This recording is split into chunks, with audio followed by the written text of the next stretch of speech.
Frankly, folks, it's embarrassing. South Africans, you deserve better. Black, white, brown, Christian, Muslim, Jew. As citizens of South Africa, you deserve better than the poor excuse for leadership that you have in politics in South Africa. And it runs across so many political parties. This is going to hurt a lot of politicians' feelings, but they deserve it. Quite frankly, the cognitive dissonance, the arrogance, the stupidity, the brouhaha over the sacking of Andrew Whitfield, when South Africa's politicians should have been more concerned about the looming 31% tariff that's going to hit South Africa's trade with the United States on July 9th. I've cautioned, I've warned about this ever since President Trump announced his reciprocal tariffs. And frankly, I've warned about this since a year and a half ago when I said that the Africa Growth and Opportunity Act was unlikely to be renewed. There was very little appetite for it in the Congress last year. A bill was introduced, it died. No bill has been introduced in this year with a new Congress and a new president. And on 30 September, AGOA is dead. Yet we hear DA politicians still talking about AGOA, and Helen Zille on Biz News claiming that the reason that South Africa is not facing a 31% tariff on its agricultural products right now is because John Steenhuisen went to the United States with Ramaphosa for that meeting in May at the Oval Office. Well, that's total poppycock. That's total poppycock. The reason South Africa doesn't have 31% tariffs today, but will a week from today, is because Donald Trump paused those tariffs a few days after he imposed them on the 3rd of April. He paused, or the 4th of April, he paused them all over the world and gave people 90 days to negotiate a bilateral trade agreement, each country with the U.S. South Africa's made no opportunity to do anything. So he paused it, he lowered it from whatever it was, like Lesotho was 98%, he lowered South Africa's 31% back to 10% across the board. Everybody got a 10% tariff. That had nothing to do with John Steenhuisen or with Cyril Ramaphosa visit the States. That's total poppycock. That's total fiction.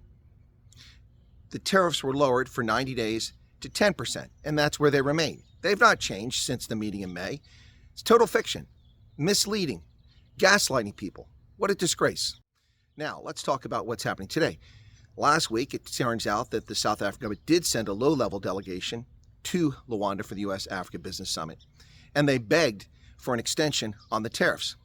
Now, let me tell you why South African people deserve an extension, but South Africa's government doesn't deserve an extension. You have no ambassador. Your last ambassador was an outright blatant racist who was sent home after he got exposed. And he'd always been a blatant racist. He just got caught doing it. He got caught doing it. So he was PNG. You appoint a special representative like 4 months ago. He's still in South Africa, hasn't arrived in America. In the midst of this trade in Bruglio, he's not here. You have no trade representative here. You have no trade delegation in the United States. You've made no genuine good faith effort to negotiate a bilateral deal. And now when the grace period of 90 days is about to expire, you want an extension? You want to beg for an extension? I'm sorry, it doesn't work like that. This is pathetic. This isn't leadership. These people are so enmeshed in their own foibles and stupidity and arguing over who's in charge in the GNU, the Government of National Unity, that they can't see the forest through the trees. And who's going to suffer? South Africans. And mostly who's going to suffer? Black South Africans. The people the ANC supposedly cares about, but they don't care about them. And these other parties obviously don't care either. They're squabbling about the GNU instead of dealing with the most serious economic threat to South Africa's feeble economy today.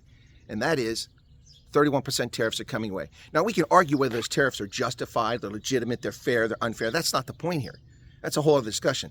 The point here is that South Africa had 90 days, 3 months, plenty of time to work out a bilateral deal with the United States. But they did not negotiate at all. Not only did not negotiate in good faith, they didn't negotiate. They didn't even show up to the table.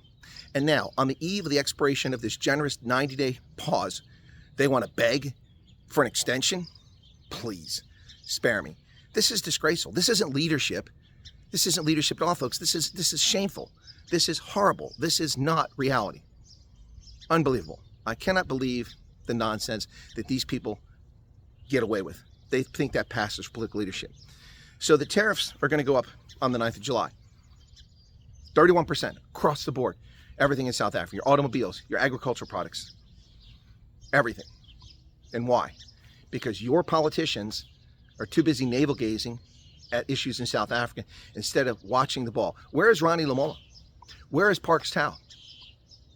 Where is Andrew Whitfield? Oh, he got sacked, so he couldn't do this. He couldn't negotiate this stuff. You deserve better. You deserve better. But you're not getting it. And this is because you don't select your leaders. You vote for a party list. And you see what it gets you? You can't fire them. And those people fail to represent you. They fail to do their job. That's what you have in South Africa. So get ready for it. It's going to be devastating in South Africa. Absolutely devastating. But your politicians don't care.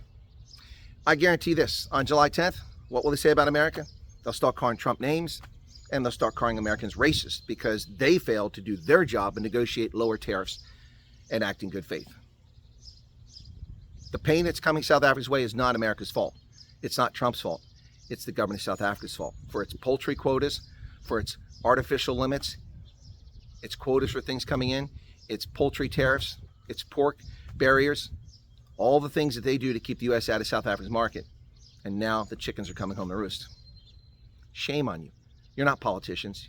You're paycheck collectors. Disgraceful. What say you, South Africa? Mzansi. Cheers.